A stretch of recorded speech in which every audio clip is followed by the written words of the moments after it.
everybody. We've got a few people joining us. Thank you for coming to our virtual event this year. We're excited to have everybody here and to share some of what's been going on with us in this past year and what's to come in 2021. So I have with me here, there's Bernie Cassidy, who is our treasurer, one of Seek's board members. We've got Ginny and George Brown, Seek founders, parents of Kirby Brown. We've got Tony Kirby here, Ginny's brother, my uncle, also a Seek board member. We've got Dr. Glenn Doyle with us, the doc, another member of Seek. And also Deborah Goldstein, one of our board members as well. And then we have with us our special guest tonight, Matt Stroud, who is the creator and the narrator of the Guru podcast. I just want to say thank you to all of our sponsors. I'll be sharing some of their information over the course of the evening so you can see who's been helping us out. And I want to remind everyone the auction is ongoing. It will be going on until 11:59 tomorrow, Sunday night. So you've got a couple more days. I see a lot of people were bidding today, which was awesome. But you've got a couple more days to beat your competition there. So normally we do this event, and for those of you who have been with us before, it's usually a big party, music, food, dancing, because that is Kirby style. And of course, this year we had to adjust or pivot, if we want to go with the 2020 word of the year there. And so here we are tonight. And we put together this evening that will be a little more maybe informational than the Kirby Jam usually is, but I think it's will be interesting. So stick around with us. We should be wrapping up by about 8:30. So now, as I said, part of our event is normally food and drinks and dancing and a good time. So we're going to kick it off with a wine tasting by Deborah, and then a toast. Thank you, Jean. It's really wonderful to be here. And, you know, I was doing some thinking this morning about self-help and how, as much as the word self-help indicate that we're striving to help ourselves live better lives, I would like to submit for your consideration that we already live pretty great lives, even during COVID. And I would like to use wine as an analogy for that.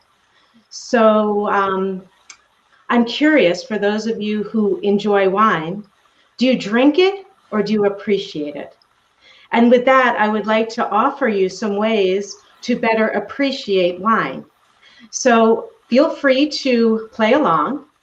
But instead of just taking a sip of wine or a gulp of wine without thinking about it and being mindful, Doc, being mindful of what you're having, we are better able to appreciate wine when we first look at it. Look at the color. I mean, when you think of grape juice, it comes in one color. When you look at red wine, it comes from the color of brick, very light, to dark, royal purple. So look at your wine. And if it's a little cloudy, that's okay. That's a thing these days. And then smell the wine. Now you might notice if you just stick your nose into the wine, you don't smell very much. So I invite you to coat your glass. So all the wine hits all the surfaces of the glass, the surface area. In our house, we call that curing the wine. And once you cure the wine, the aromas are better able to release. Then if you're gutsy, swirl the wine and then put your nose into the glass to really smell it. And in my opinion, the bigger nose, the better.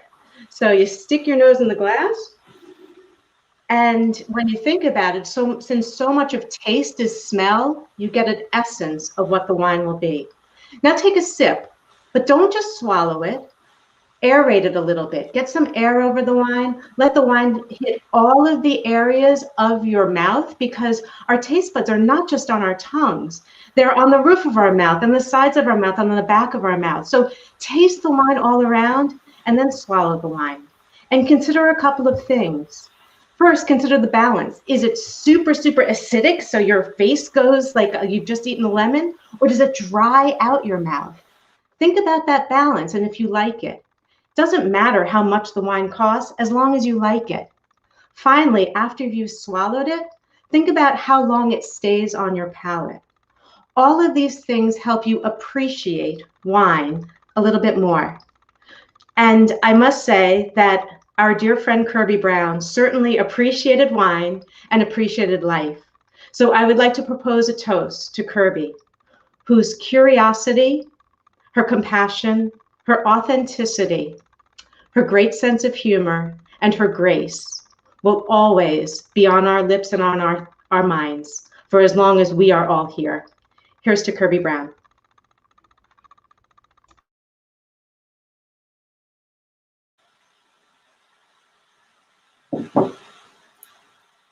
Thank you so much, Deborah.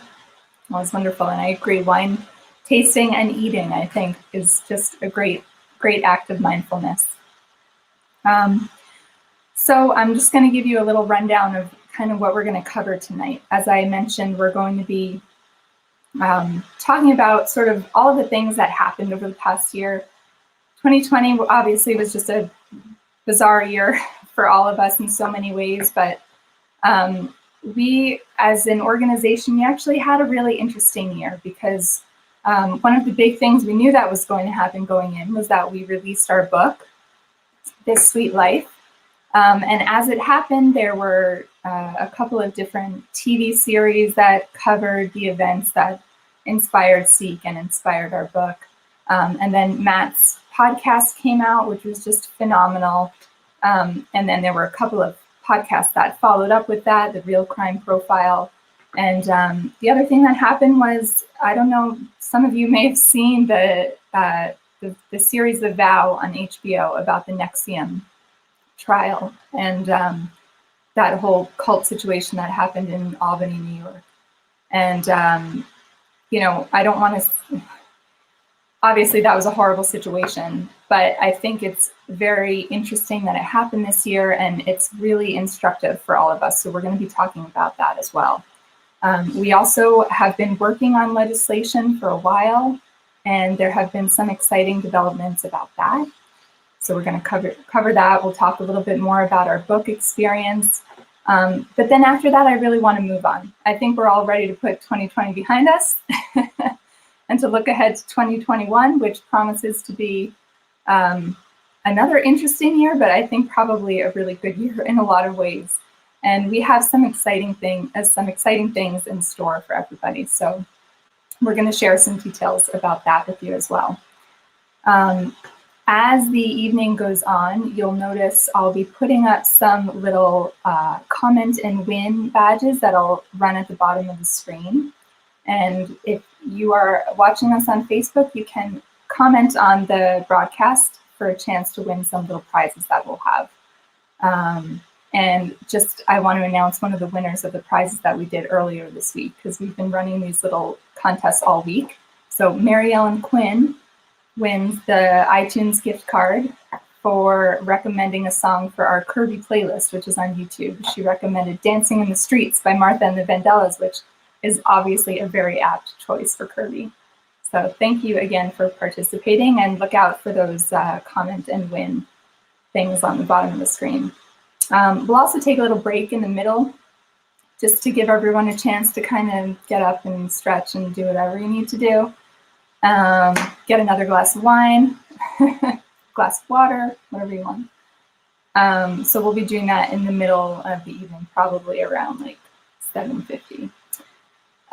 So at this point, I'm going to kick some of our people out of our broadcast here and leave in, I'm going to leave in Ginny and our treasurer, Bernie Cassidy, who are going to talk a little bit about Seek as an organization and our financial goals for the coming year.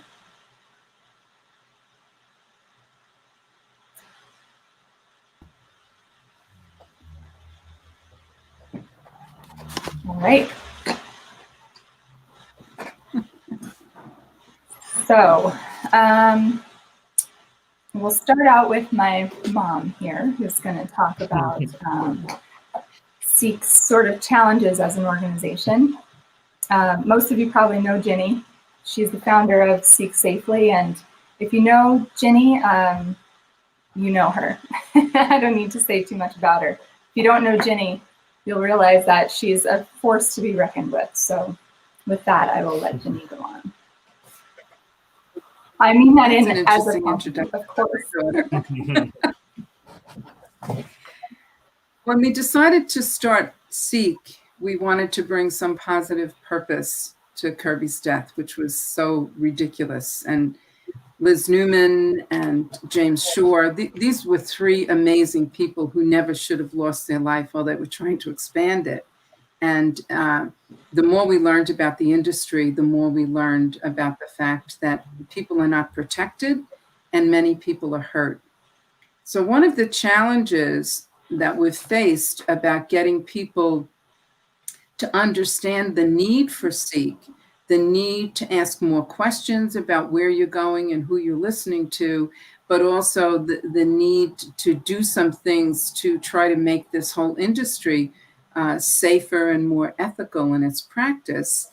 The challenge is that the people who have been harmed rarely come forward to say how they've been hurt. And we know that people have been financially harmed, emotionally harmed. People have wasted time in their growth journeys because they've been following someone who really hasn't been helpful to them, but has wound up taking a lot of their money. So our challenge has been to have data and metrics to show others the importance of this mission. And often we'll hear from people, there's no one else across the country who is doing this. There is no one else who is talking about the need for some change in this industry to provide protection, consumer protection for folks. So we're constantly trying to find stories and to have people feel comfortable enough to share what has happened to them that has been harmful in this industry, and at the same time to share things that have happened that are good, because we know that there are a lot of good leaders out there. Yeah, for sure. These are definitely some of the challenges we've faced for the past 10 years or whatever it is, really. Bernie is our accountant for Seek. He's been a board member with us for a long time now. And his firm, Tipping Point Advisors, is also one of our sponsors for the evening. So thank you, Bernie, for your sponsorship and your firm. So yeah, I'll let you take the floor now to talk about some of the challenges that we face financially as an organization. Thanks, Jean. Thanks, Ginny. Thank you, everyone, for joining. Yes, I'm an accountant. I grew up and went to school with Bobby Brown. Bobby's out there. Hello. And I know Jean and Ginny for some time now, and it's been a pleasure to work as the accountant, treasurer, board member. And yeah, as a 501c3, which Seek is, the lifeblood financially is you. Private donations is what keeps us afloat, keeps us to cover our general expenses. Us as board members don't take any pay. It's all volunteer, and you'd be surprised in a small organization how many costs do add up just to get us our foundation, to get the word out, to spread. So the donations from day one have been overworldly. It's been great. And, these platforms that we have on an annual basis, the Kirby Jam, and now obviously this virtually, is our real big way every year to bring in some dollars to help us cover, what we need to move forward. And it's been great. And we really appreciate it. And so please continue to donate. it goes a long way. Thanks. Absolutely. Yes, All right. thank you. We have a lot of faithful people that have donated over the years, and yeah, every year it's amazing. we're always looking to kind of expand our base. You know, I kiddingly have said that my family is actually going to divorce me pretty soon. But the fact of the matter is we are always looking to expand the base of support so that we can expand our service to people, to get the word out much more broadly. We are hoping that the publication of our book is one of the things that will help to expand an understanding of the importance of this mission and what this mission is really about and what it can potentially do to help others. Mm-hmm. Yeah. So on that note, I'm going to bring in Matt Stroud. As I mentioned, bye, Bernie. Matt is the creator and the narrator of the Guru podcast. So again, this is one of those things that sort of helps illuminate what happened at the Spiritual Warrior event in 2009. And Matt actually has been kind of following this story for about 7 years now or so. He wrote a piece for The Verge, a long-form piece of journalism, which was one of the best pieces of reporting about Spiritual Warrior, pretty much up until he then created the podcast Guru, which maybe surpasses your article, sorry, but it's even a little more detailed. So we're really happy to have you here tonight, Matt. We really appreciate all the work that you've done and your willingness to continue to speak with us and help us. So I'm curious, why have you taken such an interest in this story over the years? Well, first of all, thank you very much for having me and for being so open with me. I've mentioned before that Ginny has been one of the best sources on this story and has been open for pretty much all of those 7 years that I've been looking at it. I got into the story initially, not to go into too much detail, but I used to cover wrongful convictions. So I worked for an organization that got letters from prisoners who claimed that they were innocent of their crimes, and I would then go in and investigate and hone in on cases where people actually seemed to be innocent. And one of the most interesting parts of that work was seeing the cases where somebody would be released from prison and then watching their reintegration into society. And I actually came to the James Ray story from that angle. I knew he was getting out of prison in 2013, right? Mm-hmm. And I was curious what his life and his work was going to look like afterwards.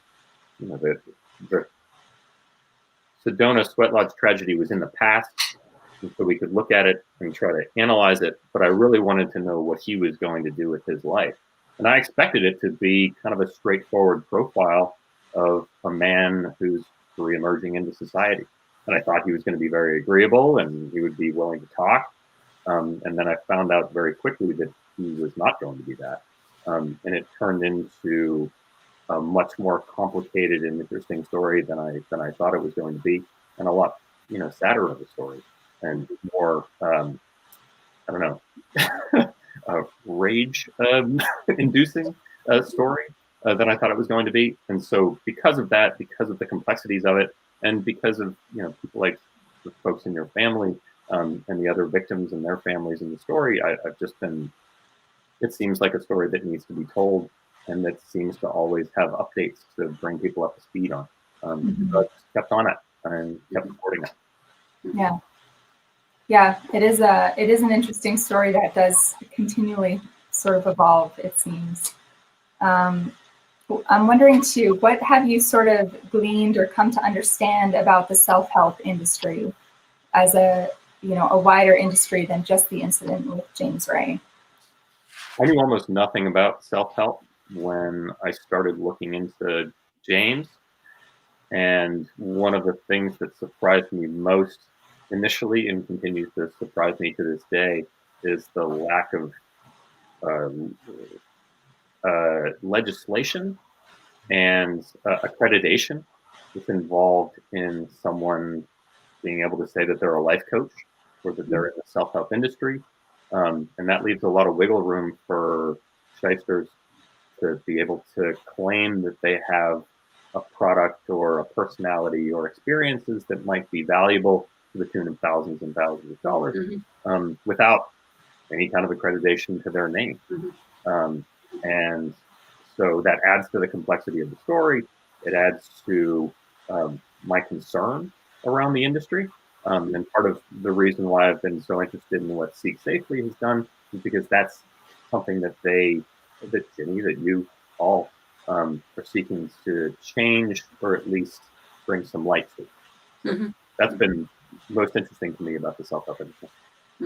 Yeah, that's one of the things that really hit us after Kirby's death, was just as the more and more we dug into the industry, it was sort of more and more unbelievable, realizing kind of the things that were going on. And it was, I think one of the things we've always appreciated about your reporting is that, in spite of the fact that there were a lot of details of Spiritual Warrior that felt very sort of sensational, you managed to cover it in such a way that it almost made our job easier, of sort of presenting to people why everyone needs to be concerned about this issue, because we're all consuming self-help in different ways, especially with social media and all of the information that we have.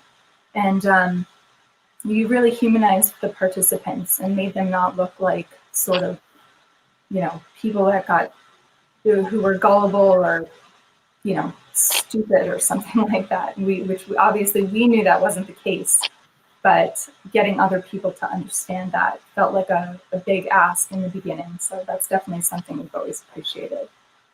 It's extremely important, and I understand that when an event that's as sensational as the Sedona Sweat Lodge tragedy occurs, you're going to have media organizations all over the world who are looking to cover this, and all they get is the sensationalism. And I empathize with the reporters who are in that situation, because I've been there. I reported for the Associated Press, and there were several stories where I was just flown into an area, and you report on what's going on at this moment, and it can make the people who are there kind of look like they're out in left field somewhere. So going back and revisiting, this particular story, and being able to show that these are smart people and they were dragged into this basically, is important, and I appreciate that you see that. Yeah. So what was it like? Sorry, go ahead. No, I just wanted to add how I've appreciated how Matt has covered this, because it was such a big story in the media.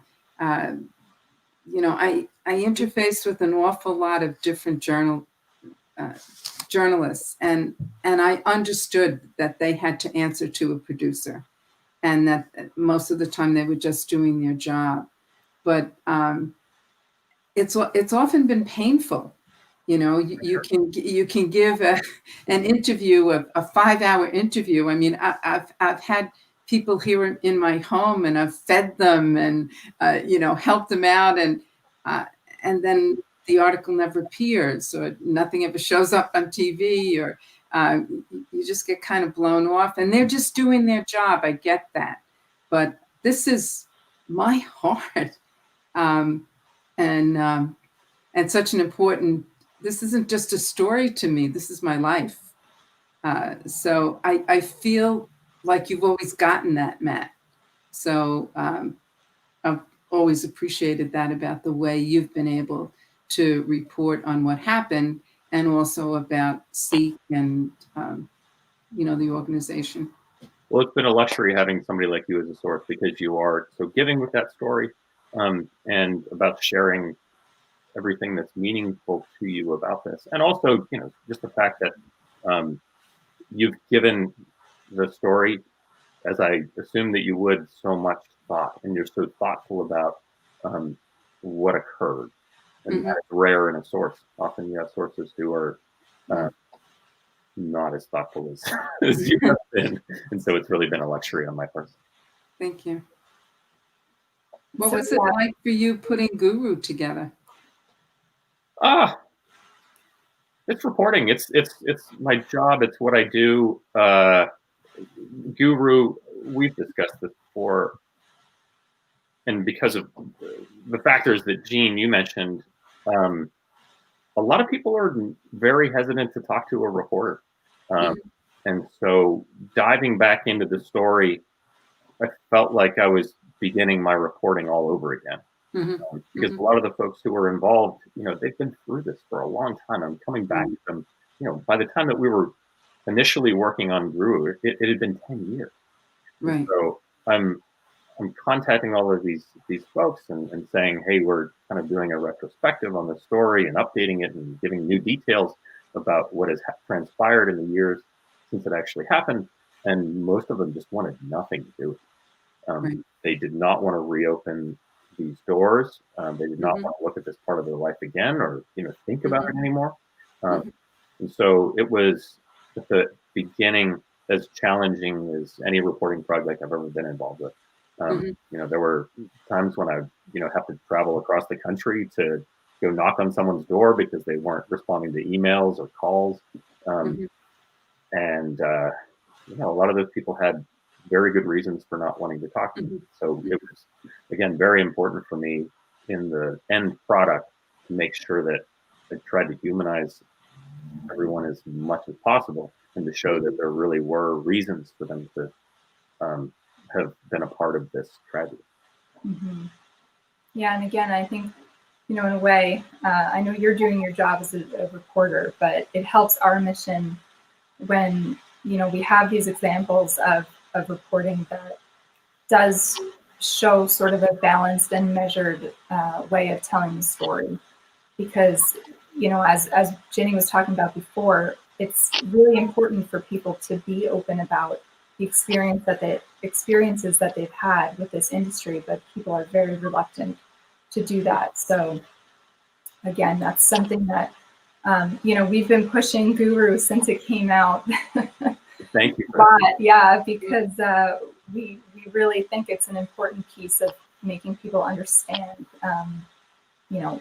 what the dangers are in this industry and why people should feel comfortable sort of telling their story, being more open about these experiences. So you got some love there on Facebook as well. So thank you very much, Matt. We're really, really grateful that you were able to join us tonight. Yeah, I appreciate it. And thank you, Carol, in the comments. Thanks, Carol. Glad you've joined us. All right. Well, thanks, Matt. We'll talk to you soon, I'm sure. Have a good night. Thank you. Good luck. All right. Thanks. And if anyone hasn't listened to this podcast series, it is definitely worth listening to. Matt does a wonderful job really pulling a lot of very important facts together in a way that's, you really can listen to and kind of grasp really what happened to the folks that were in Sedona. Yeah, for sure. And the tragedy that they suffered. Yeah. So as I mentioned, one of the other really interesting things that happened this year was all of the developments with Nexium. So I'm going to bring Dr. Doyle in because he's been following this a lot as well. Dr. Doyle is one of our board members, as I mentioned. He's a great addition to our board, in part because he's very interested in the self-help industry, both as a consumer and also as a provider. He's a psychologist, and he's someone who's been interested in self-help for his entire life, pretty much. And he's also really interested in what's going on with the industry. So sometimes, some of these things like The Vow on HBO, which Dr. Doyle is going to talk about, I actually just watched it, but it took me a while to get there because I think for me, for my mom, it's a lot, for our family, it hits very close to home when we take these things in. So Dr. Doyle is kind of our resident watcher of the industry. And it's Ray, which is very helpful though. Notice how effortfully Gene tries to stay away from saying expert. You don't want to say expert. He's our watcher. He's not, whatever. It's important. People will say to me, so do you know what James Ray is doing? And I'm like, I don't want to have anything to do with what's happening. And then we meet Glenn, who's, paying attention to things going on in the industry. And that's been really, really important and very helpful. Yeah, it's very helpful. I'm glad that I can be kind of our industry watcher, because as somebody who's engaged with the industry, I mean, I care about the industry a lot because, I mean, as Gene said, for decades, it's been my jam. Like self-help really, really helped me out at a time when I really, really needed the help. I mean, I wouldn't be a psychologist. I probably wouldn't be alive if not for the self-help industry at various times in my life. So I'm glad I can do that. And it's interesting whenever I go to James Arthur Ray's public Facebook page to kind of check up on what he's up to. I always see Gene actually follows that page, like how it says, like so many of your friends like this page. Like, Gene Brown likes this. I'm like, does she really like it? I don't think she likes it. I think she follows it. The thing about the Vow and NXIVM generally, and it's important to remember that the Vow, which was this awesome series on docuseries on HBO, was really thorough. It's not the only series out there. There's also a series on the Stars Network called Seduced.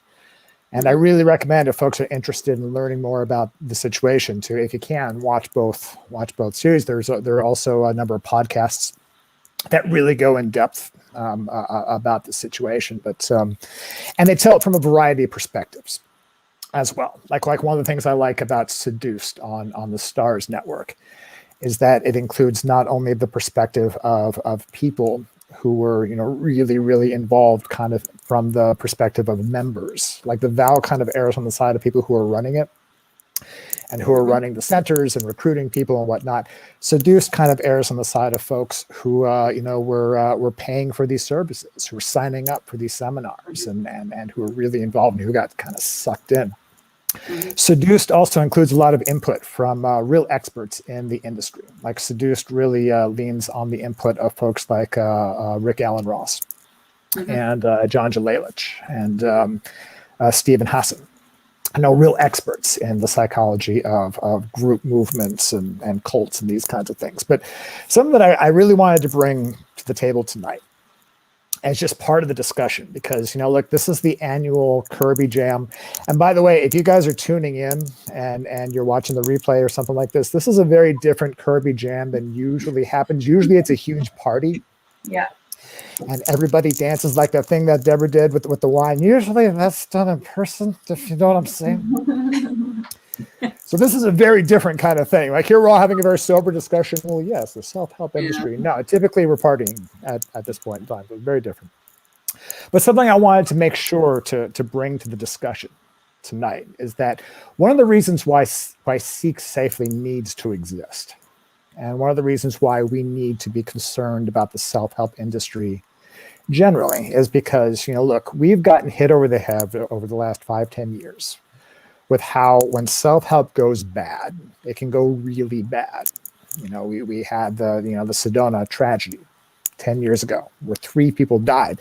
Actually, not the first time people died at James Arthur Ray events. He actually had somebody commit suicide at an event prior to that. He really covered it up. Still had people coming to his events. So that's become kind of one of the archetypal examples of when self-help goes wrong. Now it's in the news a lot with the NXIVM stuff. Like, sure, they drew people in with kind of the self-help facade, and people wound up in a sex cult, and people wound up kind of like in these really extreme situations. So they kind of had this idea of this is what happens when self-help goes wrong. And something I wanted to bring to the discussion tonight is that, look, those are some reasonably extreme examples of what can happen when self-help goes wrong. But I want to be very, very clear. Those are the extremes. There is self-help going wrong all the time that we never hear about. There are self-help organizations like with the Nexium thing, like we're hearing a lot about how Keith Raniere, the leader of that organization, used the self-help org Nexium as kind of a front organization to have this kind of undercover sex cult harem thing that he had going on. And a lot of people are going to look at their involvement with the self-help industry and go, well, I'm certainly not involved in a sex cult, and no, I would never get involved in the sex cult. And so they think they're cool, and they think that they're not at risk. And something I want to be super, super clear about is that, look, the danger is not that you're going to, necessarily die in a sweat lodge. And a sweat lodge wasn't really a sweat lodge, but it's not necessarily that you're going to die at an event or that you're going to get sucked into a sex cult.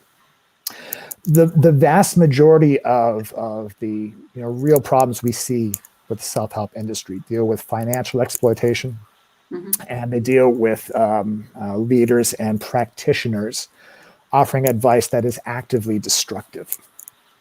And I want to say, look, even if you take, this sounds like a ridiculous thing to say, but even if you take the sex cult part out of it, Nexium was still hugely problematic. Absolutely. In fact, if you watch Seduced, like one of the people on Seduced, a young woman by the name of Ashley McLean, who I've gotten to know a little bit on Twitter, she says, look, I was apparently in a sex cult. I never had sex. I don't know what you're talking about. But when a lot of these people talk about how they were victimized, it has nothing to do with kind of that sex cult piece of it was a reasonably small piece. It was a terrible piece of it, but it was a reasonably small piece of it. You do hear stories of people saying, man, they really bilked me for thousands and thousands of dollars in a situation where I didn't really feel that I was in a position to turn it down. They had really put me in a position where, I was, in some people's situations, they were either indebted to the organization, because they would kind of lure them in with this whole idea of well, if you can't afford this training, well, look, we'll put it on your tab, right? And sooner than later, they found themselves tens of thousands of dollars in debt and really difficult to kind of extract themselves from the organization. So you see that financial exploitation. You also see a situation going on. James Arthur Ray is actually doing this right now. One of his marketing shticks is that, look, come to my large group awareness trainings. That's what they are. They're called LGATs, large group awareness trainings. But come to my events and learn how to integrate your trauma, heal and integrate your trauma. Now, I'm a licensed clinical psychologist. I specialize in the treatment of complex post-traumatic disorders and dissociative disorders. I can't tell you how often. I used to work on an inpatient unit, where people would come and they were really in crisis and suicidal and stuff. I can't tell you how many times that situation happens because they tried to engage in a healing modality that either they weren't right for, and if they'd been properly assessed, they would have known they're not right for it, right? Or they were not at the right point in their treatment for that. Or there was something else going on, like another psychiatric disorder that hadn't been caught, hadn't been accurately assessed, et cetera, et cetera. So then we have James Arthur Ray, just as an example, saying, yeah, you've got trauma. Come on into my event and we'll heal and integrate your trauma. You don't have to spend years in therapy doing this. Come on. Yeah. Well, which was similar to the shtick that Nexium did. Yeah. I was just going to say their EMs, the EMs. I don't remember what it stood for, but exploration of meaning. Yeah, exploration of meaning. Because in my mind, I kept it as emotional manipulation. Yeah, big time. Big time. What they were doing was it felt like they were bringing people to psychological breakthroughs in one session, and then just sort of dropping them off a cliff. Absolutely. And we know that. That's extremely dangerous. I mean, there's a reason that therapy is supposed to take a little bit of time. You need to sort of work up to getting to that point. So it was horrifying to watch that. I said, oh my God, this is just so irresponsible.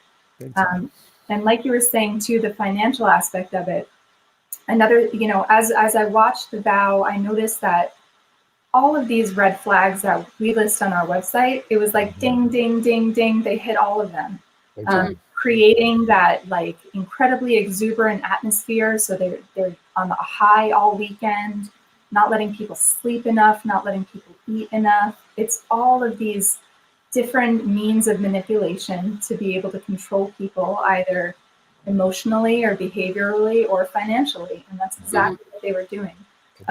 Liz, who is watching with us, she asked the question, how much is spent each year on the self-help industry? And we know it's about $11 billion a year. So clearly people aren't spending $11 billion to join a cult. And that's what we know about. That's all I want to interject. That's what we know. Right. If we kind of quantify things that we would call self-help, like large group awareness trainings and blah, blah, blah, we can take a guess that it's, over 11, but we really don't know. Like there's no way of knowing kind of on a local level. Like I guarantee you here in Chicago, I can get on Craigslist right now and find a dozen small groups all over the city tonight that are either, like alternative spirituality groups or support groups or whatnot that have like whatever, $5 or $10 donation. There's a whole underground economy that happens in the self-help world. So it's really, really, it's very much in need of attention, and it shouldn't take death, and it shouldn't take exploitative sex cults, exactly, to get us to the point where we feel we need to act. The one other thing I just want to make sure that gets out there into the conversation. A lot has been made of the fact that NXIVM's leader, Keith Raniere, spent the rest of his life in jail because he was doing things like human trafficking and I mean essentially slave labor. It's like really, really bad, very illegal thing. And he was doing them for years, and he got caught. Right. James Arthur Ray, he of the Sweat Lodge, was convicted of negligent homicide. Who, I'm not an attorney or a judge. I'm not one to opine on whether that was the appropriate charge to be convicted. He served less than 2 years in prison, and he's back in the self-help industry. Now, Keith Raniere is going to spend the rest of his life in jail. Like he's never going to be able to do it again. Yeah. Elizabeth Holmes, you remember the Theranos fraud? It happened a few years ago. Like part of her plea bargain was that she can't be the head of a company anymore. Like she was caught defrauding investors, so she can't do that anymore. Yet because there's no formal regulation of the self-help industry, we can't say to James Arthur Ray, you can't go back to doing this. Because there's no what, you can't go back to doing what? Like it's not a recognized profession. There's no license. We can't take away his license. If I did what James Arthur Ray did, and people 4 people died over the course of groups they would take away my psychology license forever, and they should. That's right. There's no license to take away with James. So that's one of the reasons why SEEK is so important, and specifically why this legislation is so important. In fact, had the legislation that we are advocating, that I think Tony's going to talk about in a little bit, had it actually been in place in New York, NXIVM wouldn't have even been a thing. Yeah, exactly. Yep. So on that note, we're going to bring Tony in. Glenn, I'm going to kick you out for a little bit, but you can come back later. Okay. All right. Thanks so much, Glenn. For sure, you guys, if you haven't watched The Vow on HBO, you should take a look. It's really interesting. A little bit infuriating, but very interesting. And also seduced on Stars. So yeah, on that note, Tony, as I mentioned, he is Ginny's brother. So like SEEK is a family affair, you guys. We're a small organization. It's our new club. Can I say you're my best brother? I can't. I have 4 brothers. I'll get beat up. Yeah, you do have too many. I secretly tell all of them that they're my favorite uncle, but and we all believe it. So we're really lucky to have Tony with us, because not only is he a family member who's also passionate about our mission, he worked with the New York State Thruway Authority for I don't know how long, forever, pretty much. 28 years there, governor's office for 5 years. Yeah. And then I worked in nonprofits before that. Yeah. So he is our legislative guy, and he's been spearheading our effort to pass legislation in New York. So he's going to talk a little bit about that now. Okay, that sounds good. What I'm going to do is talk about where we began our effort, then get into how we focused in on New York State and what we're doing there.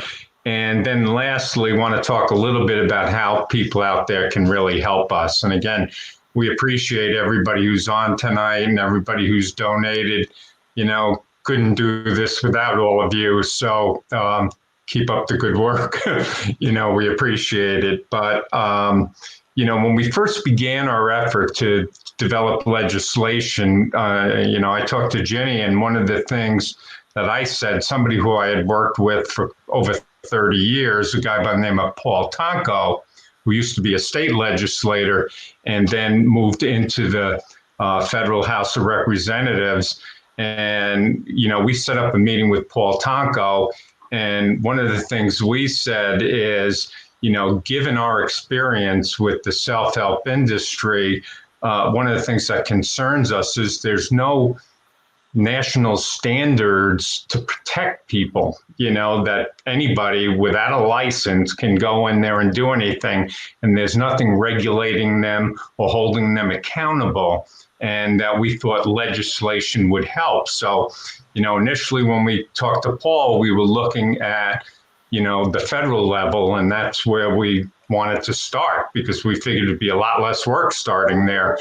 Paul, who's a very great guy and really knows his stuff, and I had worked with him years ago when I worked for a nonprofit in Schenectady, New York, and he said to us, to tell you the truth, getting some federal legislation would be a good idea, but it's probably not your first step. He basically said, if you want regulation started, you're better off starting on the state level, because then when you go to the federal level, it might, have more impact on everybody who's going to be looking at what you're doing. So he suggested, having been in the House of Representatives in New York State, that we start with state legislators and try to get something passed there. So we said fine. So from there, we went to the state, and Ginny spoke with James Skofis, who's more of a downstate person who was for the idea. And there was also another assemblywoman named Sandy Gallup, who was also interested. And they were all for it, and they were putting together a piece of legislation that was going to be done through the House of Representatives. And then what interestingly happened was James Skofis ended up running for the state Senate as opposed to as the House of Representatives, and he won. So what ended up happening was we had already had some legislation drafted, and I'll talk about that in a second and what that does. But it ended up, the number changed from an assembly bill to a Senate bill. And at that time, it was it was S-4846 was the bill number. And that was a draft. And it was sent to Sandy Gallup, who's still in the assembly, to sign off on. What's happened more recently is the bill that Skofis had submitted got sent to the Senate Consumer Protection Committee, which is, part of the process, and especially consumer protection really makes sense for it to, go to that group. And they made some slight changes to the bill, and the bill's now known as S-4846B. Originally, the first piece of legislation got changed from S-4846 to S-4846A. And so one of the things that's become real apparent is the numbers change over time. Yes. Yeah, for sure. Yeah. So let me pause a little bit there. And that's part of what has happened here. Tony has done a great job being very tenacious, talking to the legislators to try to push this forward. What's important about this legislation and what's in it is... that's what I was just about to talk about, Jen. Okay. What's in it is something that holds people who are non-licensed self-help providers who are providing either offering financial, personal, or educational growth as part of their service they're delivering. And what this legislation tries to do is hold them accountable if that's what they're considered. The legislation directs practitioners to register with the Department of State in New York State. And what they have to do when they register is they have to describe in detail what the services they're providing really are. And they also have to provide the potential risks that people run when they get into those services and get into the whole issue of what their management protection plan really is to prevent problems from occurring. So, for example, if it is something that's going to cause extreme stress to individuals, something along those lines, have a psychologist on hand that can work with people and that kind of thing. So that the provider is held accountable if they're going to do anything that could be risky to take care of their clients. So, that's what's real important. And again, the Consumer Protection Committee took care of changing some of the language, which I think improved the bill.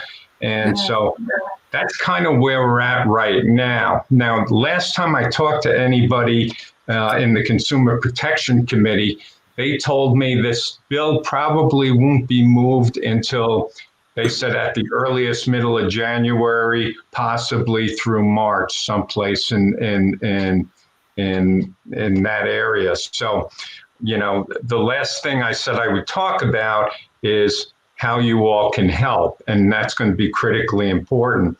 And currently, what's important to us is that anybody who can reach out to their state senators, to their assembly members, and seek support from both houses within the state legislature for S4846B, which is on our website. And I'll ask Jean to talk about our website in a little while. Also on the website, we have a copy of our briefing notes, which would be a good thing to read before you called anybody, because it provides really good background on what it is we're trying to accomplish, why we're trying to accomplish it, and key points that you need to stress with anybody you're trying to influence to back this legislation. So that's kind of my spiel. Jean, I don't know if you wanted to say anything about the website and what's there that they can look at, or you mentioned to me the Consumer Protection Committee you knew something about you might want to talk about. Yeah, sure. Yeah, I'll mention on our website, like you said, we have all of the information about, the bill itself and what exactly it involves. I found when I was looking at it the other day, I found, the bill itself has its own page, and then you can fill out a form to ask your local assembly members to support it. To support it. So I have those links up there on the website under the legislation section. And for sure, if people who live in New York, if you go do that now, full time, that is very helpful. And when it really comes time to push, you'll hear from us for sure. Yeah, exactly.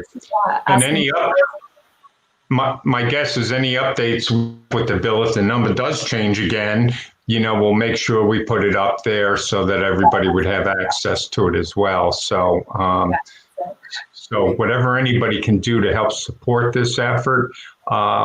This is a tough thing. And as Ginny talked about earlier, and Glenn even talked about a little bit, is sometimes people aren't comfortable talking about this stuff, who have gone through getting abused by self-help providers. And so it's kind of important we get as many people as we can to talk about it and to bring it to center stage, because that's going to be critically important. Yeah, absolutely. Yep. All right. Thank you so much, Tony, for you're welcome. About this, and most importantly, for all of your efforts. Mm-hmm. Good. Thank you. Yeah.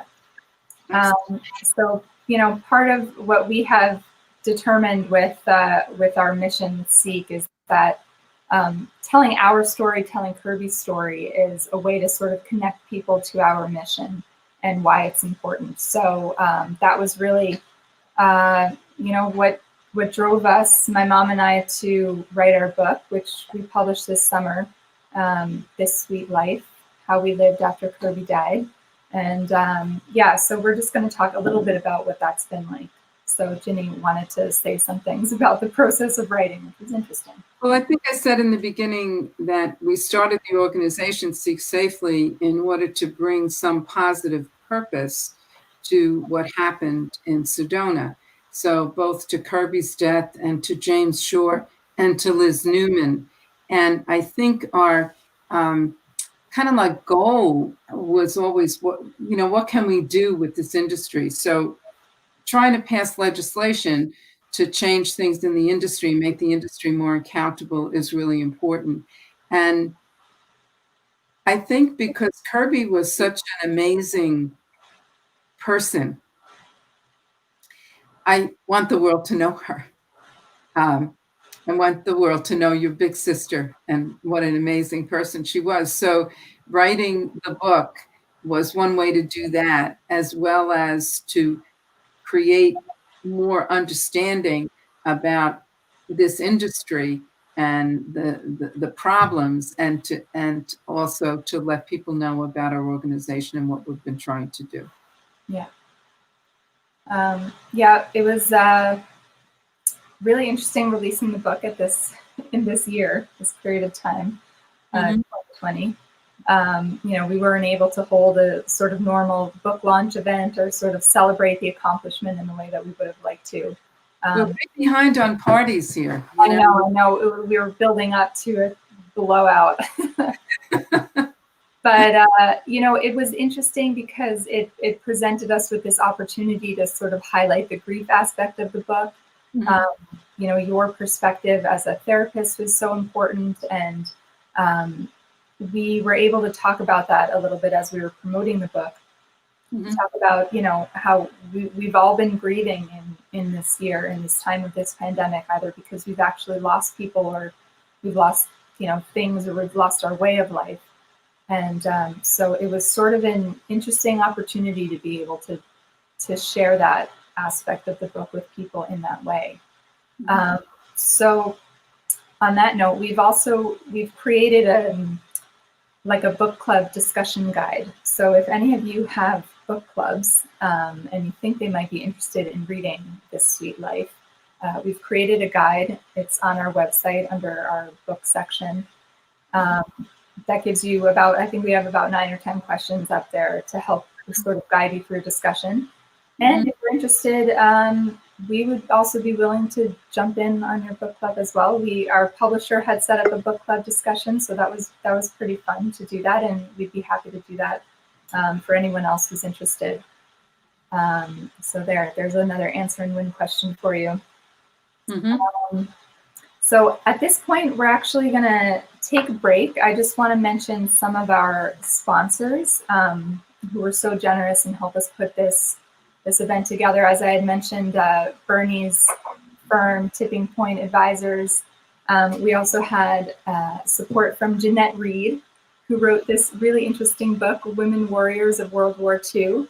So you can put that on your reading list for some cozy reading for the winter. And I'm going to put up a banner as we take a break with some of our other sponsors too. So check them out. And we'll be back in about 5 minutes. All right. Thanks, everybody.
Hi, everybody. Welcome back. How are you doing? Good. All right. So, Oh, hi. as I mentioned, we're gonna shift now into taking a look at the year ahead. So, start off the tone. Deborah is going to lead us in a moment of mindfulness. So, let's give Deborah our attention. Thank you.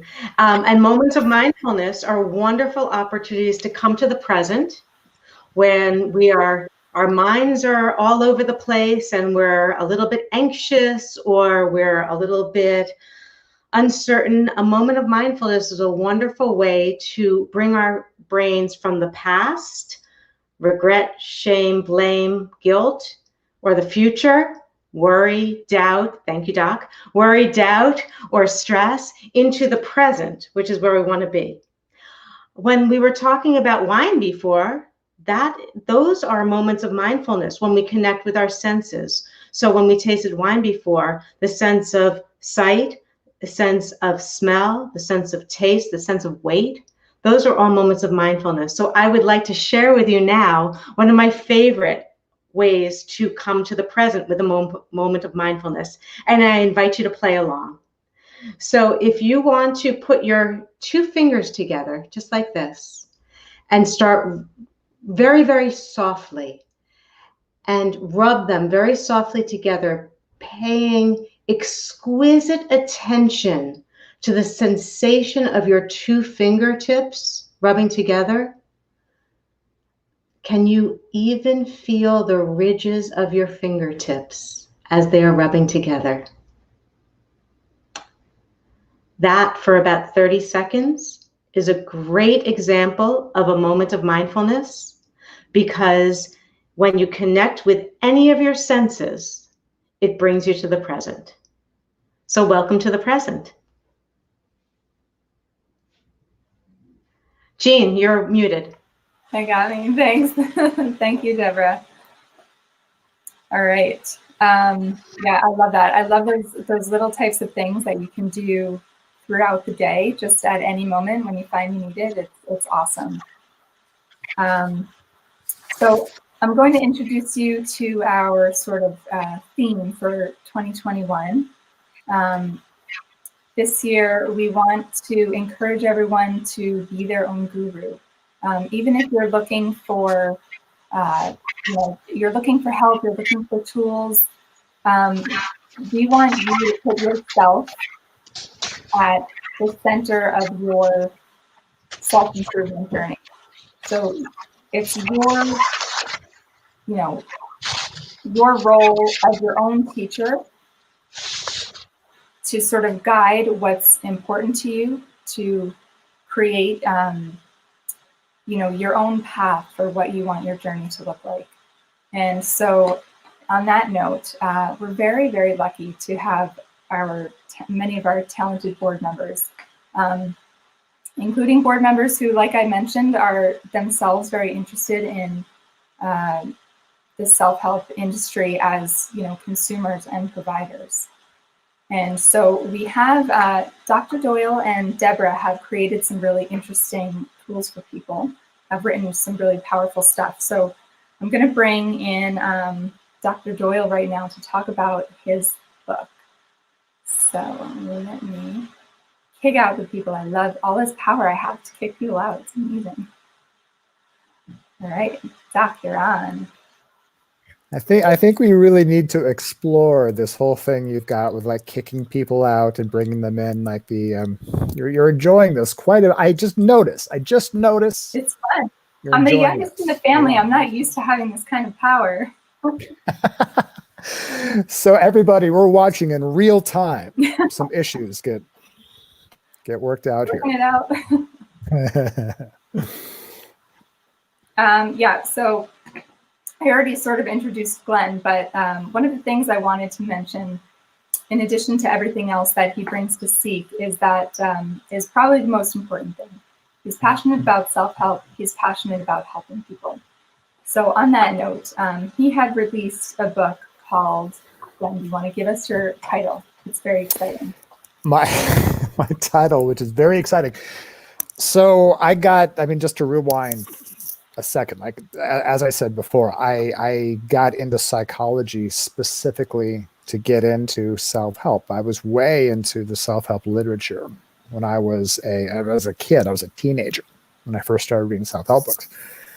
And when I eventually went to graduate school for psychology, that was top of mind. So I wanted to become a psychologist so I could write these books and have them be backed up by some really good science and really well-tested principles.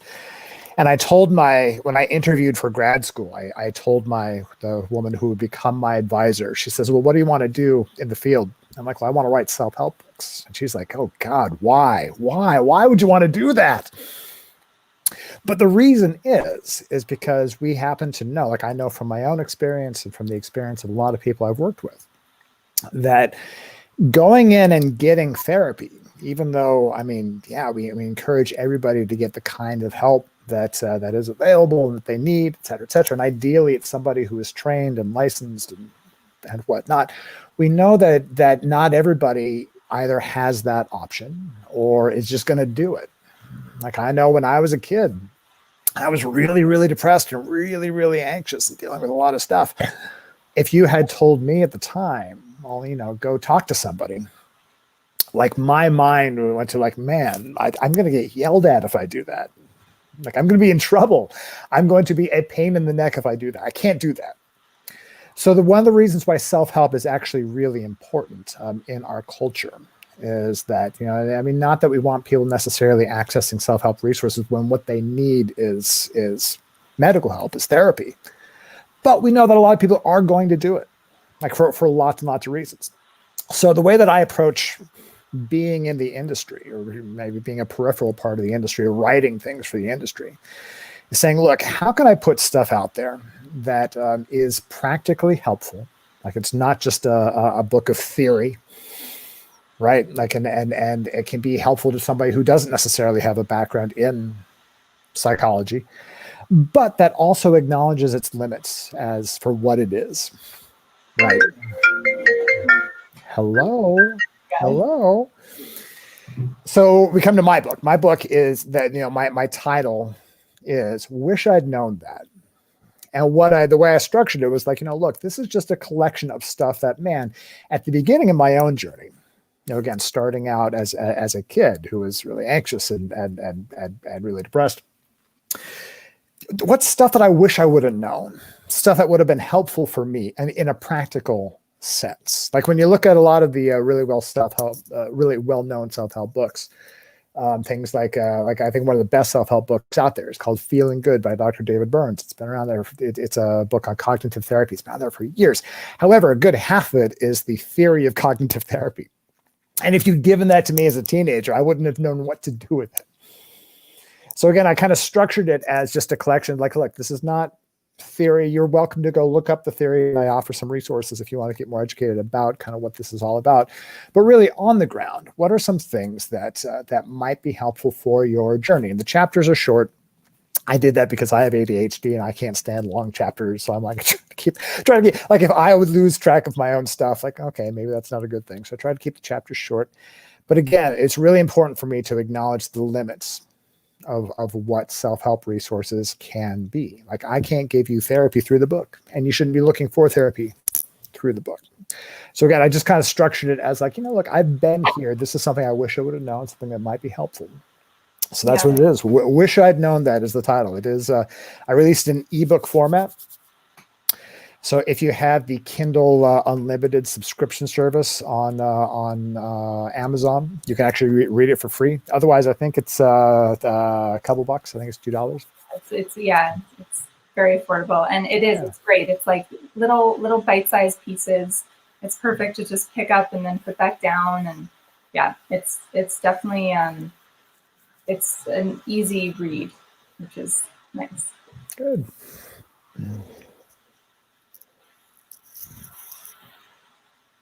I think Ginny's muted. I was trying to chime in there.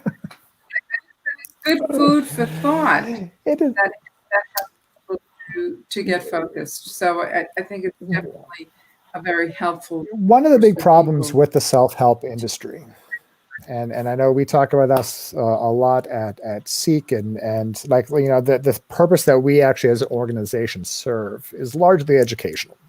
We want to bring certain things to light via our web presence and our social media presence. And so we've talked about this a lot, but one of the problems with self-help is how it oversells itself. And I'm going to harken back to the example that I used when I was speaking earlier. We have, you know, guys like James Arthur Ray, and I wish he was unique. Like, he's not unique in kind of putting out there, yeah, come to my workshop and heal and integrate your trauma. Mhm. Well, again, as a therapist, I can tell you the way that you actually heal and integrate trauma is you spend time building up your tools and skills to actually handle strong feelings before you even go near your trauma, before you even try to process any kind of trauma. That's why we don't actually do it in like 1 or 2 day workshops, let alone led by guys, you know, people who don't have training or credentials, et cetera, et cetera. But we see this a lot. We see that we saw this with Nexium. You know, Catherine Oxenberg, who is one of the main players in you know, both the Vow and Seduced. Like she and I have chit chatted a little bit back and forth on Twitter, and she actually told me something. She says, you know, look, Nancy Salzman, who is one of the big figures in Nexium, was the president of the company. She was advertised as a therapist. You hear Tony Natali, who is one of the first whistleblowers of Nexium, characterized Nancy Salzman as like, yeah, she was my first therapist. She's not a therapist. Yeah. And she was going in there and again purporting to do therapy. Yeah. So something that I try really to stay away from in my work, and I hope this is apparent in both my written work and on my social media presence, is, you know, look, we need to acknowledge the limitations of this format generally. And this really frustrates some people. Like I get a lot, I really do. I get a lot of people, God bless them, they're seeking and they really want some answers to these questions, and they'll try and get really specific. Like, well, I have the situation that's like, yeah, well, I have to be realistic about the fact. It's like, I'm a dude on the internet, man. Like, you know, that's not something that I can address. I can throw out food for thought. And that's really what the self-help movement should be. Like, these are some interesting ideas that you, as your own guru, can really take and internalize and work with. Absolutely. But we need to be realistic about it. Yeah, for sure. Thanks, Glenn. Yeah, You're thanks. welcome. So there you'll see his book is available on Amazon. We'll put it up on our website as well. And yeah, I'm going to kick you out again, Glenn. Sorry. All right, here I'm going to bring in Deborah again. So again, as I mentioned, we're so fortunate to have these board members who are passionate about this industry and are not just passionate, but also active. Deborah first joined us because of her connection to Kirby. She was one of Kirby's very dear friends, and we sort of adopted her into our family. She has a wonderful family as well, but and we just love her. In addition to being our wine expert and our mindfulness expert, Deborah is also, she's a person because she's very passionate about her own self-improvement journey. She's well-read in the self-help field as well. And she's very focused on this business of self-improvement and always wanting to be the best version of herself. She's so driven, in fact, that she created a company called Driven Professionals to help others with this journey as well. She's a certified coach too. So we really appreciate her perspective. And she's going to talk about a tool that Driven has created called intentional productivity. Yes, intentional productivity is my answer to time management. It kind of combines time management with energy management, because when you think about it, time is finite, but energy can be abundant if we leverage it properly.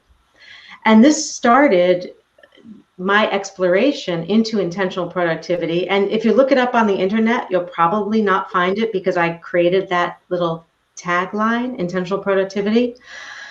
But it really looks to how you can best leverage your time, your energy, starting with what your values are and what your aspirations are. And we created, the Driven team created a online course, a self-paced e-course that does just that. Starts you out with where you are now, helps you explore your values, your aspirations, your biggest roadblock to your aspirations, which I say, Liz, between your two ears, it's your own brain.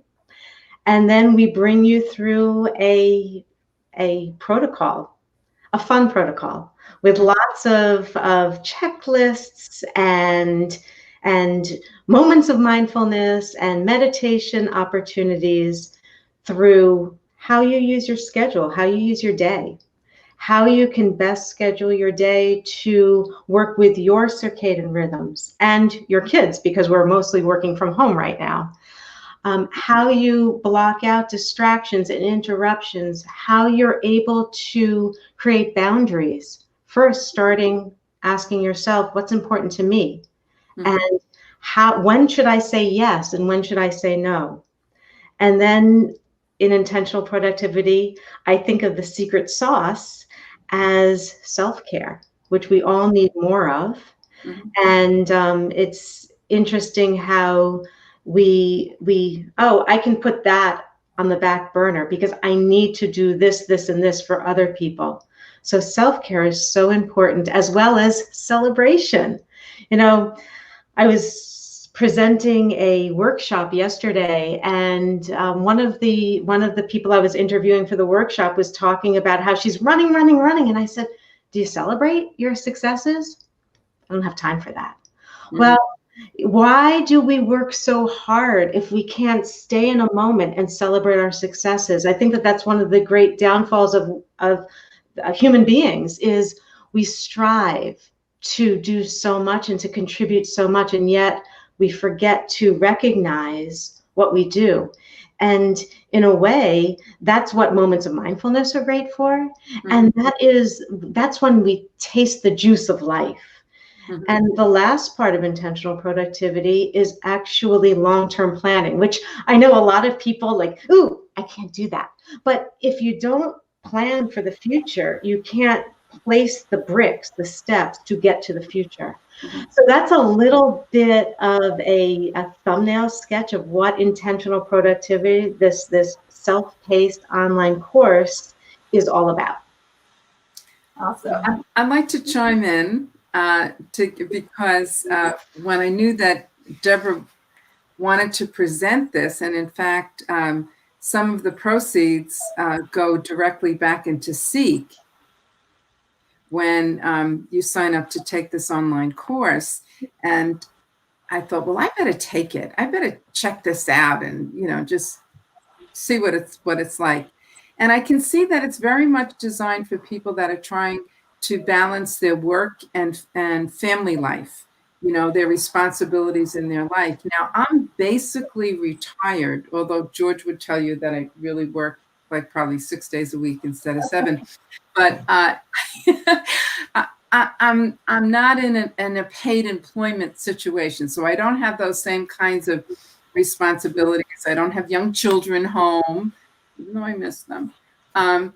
So my life is very different as an older retired person. And yet I found taking this course to be really interesting because it helped me to kind of go back and review things that I've done in the past, and also how I spend my time, how it aligns with my basic core values and my priorities. And one of the things that I've learned from this is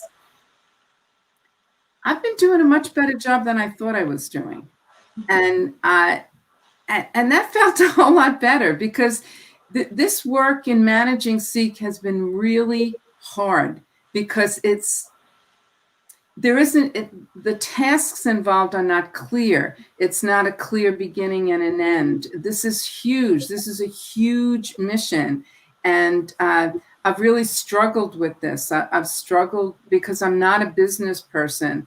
I'm an educator. I'm a therapist. So I was thrown into a role that I didn't have necessarily the skill set for. And yet I've done a lot of things that I kept judging as just not good enough. So taking this course has helped me to realize it could have been better if I had different skills, but I've done a fairly decent job with what I've had and what I could do. And that's been very gratifying. That's really been helpful for me. And it's also helping me to block out time so that you can, George has a great saying because he has a wonderful attitude about life. And his saying is always to me, stop, don't finish. Because I'm the kind of person that I get started and I want to finish. So something that I think will only take me 2 hours really takes me 5 hours, and I'm not going to stop at 2 hours because I really want to finish it. Meanwhile, I'm running around doing that busy thing. And the course helps you to see that, yeah, I could work for another 3 hours, but I'm not going to work at my most productive time with my most productive energy. And I should stop after 2 hours or maybe 2.5 hours and pick it up the next day when I have the energy to complete the project, and probably won't take me 5 hours. So that's been, really helpful to think about how to block out my time better. And just that whole concept about habits. When you want to develop a new habit, just tag it on to something else that you're already doing and stack it up. And it makes it a whole lot easier for you to incorporate a small new step into something that you already do. So even as an older retired person, I've found it to be very helpful. So especially if you're a list person and you're a task person and you like to journal, this just might be something that you find very satisfying. Yeah, that's a good guided journal. It's really cool. And those moments of mindfulness, I love those as well. Absolutely. Thanks. If I can just say 30 more seconds about it, because Ginny, you've said a couple of things that really resonate. And the first is we have this bias of it's programmed into our brain, but we're not doing enough. We're not enough. And my whole concept in creating this course is there are, Robert Frost kind of got it wrong. He said something about the two roads diverged. And my theory is there's a third road, the road that you design. You are enough. You know enough about yourself to know what's going to work for you. And we give you the tools to be able to create your own road in order to appreciate, we call it 12 principles to design a life of clarity, focus, and fulfillment. And that is very much what this delivers. So I appreciate that you are finding value in it, and it is designed for people to find fulfillment in their lives. Thanks for letting me talk about it. Yeah, no problem. So if you go to our website, under our resources, you'll see some more information about the e-course and how to get our Seek discount. And then it also helps benefit Seek as well, which is very much appreciated. And thank you to Driven Professionals for roping us in on that. That's awesome. All right, I'll bring the doc back in here. Wake up. And so now we're going to talk a little bit about something that we're planning for the coming year. As we were putting together this event, we had a bit of a tension between the idea of creating something like this for you that's, giving you information. We're kind of talking at you, which is fine sometimes, but like certainly the Kirby Jam is a lot more interactive, and we're definitely missing that piece of it. So we started to think about, we sort of planted the seed to do another kind of event in addition to this event that would be more about fostering connection and building more community with the Seek community and with Seek as a guide. We really aim, those of you who kind of followed along with us for a while, you'll know that our mission is sort of threefold. It's educational, sort of aimed at the seekers, and then we're also aiming at the self-help industry itself, trying to make it a little more professional, a little more responsible. And then we also have the legislation piece. But really, most of the content that we put out there is really about the seekers. So we wanted to create an event for the seekers, for you guys, and we want it to be, more interactive. We want to hear your experiences with self-help. The things that have worked for you, the things that haven't worked for you, and then we'll also share with you some of the tools that we've created to help seekers have a safe journey. Again, with that idea of being your own guru and putting the self back in self-help. So we are planning to do that on March 5th. It'll be a Saturday afternoon, and it'll be in Zoom so that it's much more of an interactive format. We'll do some breakout rooms and give people more opportunity to participate, which is something that we're really looking forward to. So I've got another little opportunity for you to answer and win. There you go. If you're interested in attending our event, our Seekers event in March, drop a comment. We'll add you to our list. And you can also go to our website under our resources section. Again, you'll see a section about the Be Your Own Guru brainstorm. It has a sign-up form on there. You can sign up, and then we'll add you to our list for giving you more information as it comes for that event. So I love the title that Jean has created, which is BYOG, coming from a family that loves to celebrate and have parties. So we're having a BYOG event, and we'd really like people to participate if you feel that it might be something that might be interesting or helpful for you, or that you'd have something to contribute. So creating that community, I think is going to be a great thing for us as an organization. It will help to enhance us, and hopefully it will connect us all together a little bit more intimately. Yeah, for sure. So on that note, sorry, go ahead. Well, I was just going to say, something that I really want to emphasize, I know we all really want to emphasize, is that Seek was not created to be anti-self-help. One of the reasons why I'm involved and Deborah's involved, and one of the reasons why Kirby Brown was involved in self-help is because we actually all strongly believe in this idea that it's virtuous to try and become more and fulfill potential and whatnot. But one of the things that gets lost is this idea that look, when we access these resources, they're not actually doing anything. We're doing the thing. And if there are members of my social media audience that are watching this, you'll see I tweet about this all the time. Remember, you are actually the things. There are resources and people, including me, that can be helpful. But you're the thing, and that's kind of I want to make that transition to you're the guru. Actually, we may think that these external things are the guy, but it's actually you. You're doing the thing. Yeah, absolutely. And I think it's even when you're seeking out resources to help you along that journey, which is fine. Yeah. You just have to remember to center yourself in that process. It's not about the guru, the teacher, or the program. It's about you, and that always has to be, top of mind for you whenever you're undertaking any sort of self-improvement journey. So, yeah. You can do things I can't do. Trust me. Exactly. Everybody watching this, you can do things that I can't do. Exactly. So that's what we have for you guys tonight. I'm going to bring Bernie back in so we can all say goodbye to you. I don't know what happened to Tony. Tony talked about it.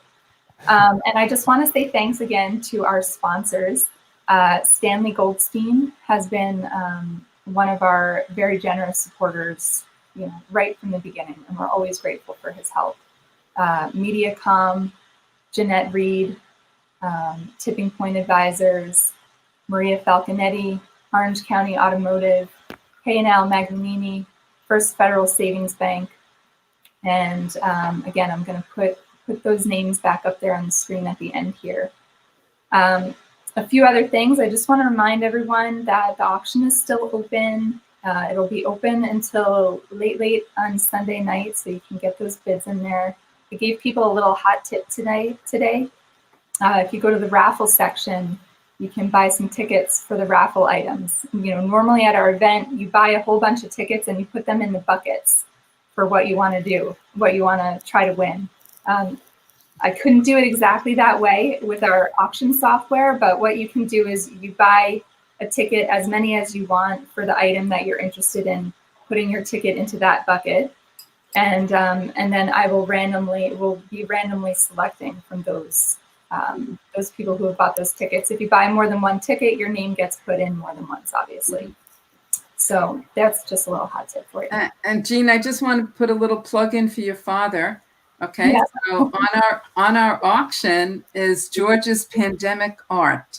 So during the shutdown, George has been out in his workshop cutting wood and creating lovely pieces of artwork, and some of that is meaningful artwork. George has been the most productive person in the pandemic of 2020. He has been. He's been very productive, and he would take orders if people are really interested in something that's up there that they would like ordered. Would be Barnwood Creations. Barnwood Creations. So check it out. Yeah, there's some really amazing items up there. And I also want to mention, people were so enthusiastic about donating things. People have donated their time. There's some incredible things up there. Like, for example, Deborah has offered to guide you in cooking a meal. And knowing Deborah, and you've seen some of Deborah tonight, you'll realize that, she's going to help you make you a better chef for the rest of your life. So that's one of the pretty awesome items that's up there. We've got some music lessons, vocal lessons, guitar lessons, and then some beautiful things that people have made. So there's a lot of love in that auction. So definitely join in, have fun, and thank you, everybody. Be your own gourmet. Be your own. Be your own gourmet. That's what I bring to the table, everybody. That's why I'm on the board. I love it. And because we were not able to do an in-person event this year, but we had already picked a venue, we have our date and our venue for next year. So, Ginny, what's our date again? It's the first Saturday in November of 2021, which is.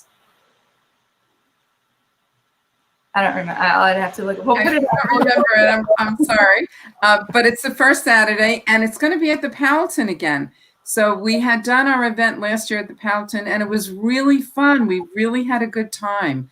So I'm hoping that we're going to be able to party up by next November, and have some great music. And Jean has put together this playlist on YouTube of Kirby songs. So. You want to check that out as well. And we really regret that we weren't able to party the way we like to in doing this event. So hopefully you'll be able to join us at the Palatine in Newburgh next November. All right. All right. Thank you, everybody, for joining us. We appreciate everyone watching and jumping in with comments, and we'll see you later. All of the information that we discussed tonight will be up on our website. So great. Thanks, Jean. Yeah, thanks. Take care, everyone. Yeah. Okay. Bye. Good night, everybody. Bye-bye. Good night. Guten Abend.